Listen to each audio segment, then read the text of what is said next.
ನೋಡಿ ವೀಕ್ಷಕರೇ, ನಮ್ಮ ಪ್ರಿಯವಾದಿ ಮುಹಮ್ಮದ್ ಸಲ್ಲಲ್ಲಾಹು ಅಲೈಹಿ ವಸಲ್ಲಂ ರವರ ನಿಧನದಿಂದ ಹೆಚ್ಚಾಗಿ ನೋವಿನ ದುಃಖದ ದಿನ ಯಾವುದಾಗಿರಬಹುದು.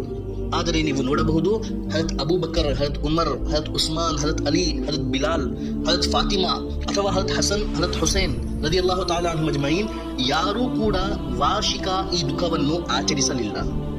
ಪ್ರತಿ ವರ್ಷ ಆ ಘಟನೆಯನ್ನು ನೆನಪಿಸಿ ಇದು ಮಾನವ ಸ್ವಭಾವ. ಆದರೆ ಅದನ್ನು ಆಚರಿಸುವುದು, ಪ್ರತಿ ವರ್ಷ ಅದರ ಶೋಕ ಮಾಡುವುದು ಇದು ನಿಷೇಧಿತ ವೀಕ್ಷಕರೇ.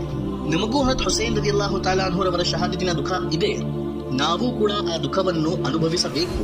ಎಲ್ಲರಿಗಿಂತ ಮುಖ್ಯವಾದದ್ದು ಅವರು ಯಾಕೆ ಶಹೀದ್ ಆದರು ಹಾಗೂ ಆ ಕರ್ಬಲಾ ಮೈದಾನಿನಲ್ಲಿ ಆ ಯುದ್ಧದಲ್ಲೂ ಕೂಡ ಅವರು ನಮಾಜನ್ನು ಬಿಡಲಿಲ್ಲ.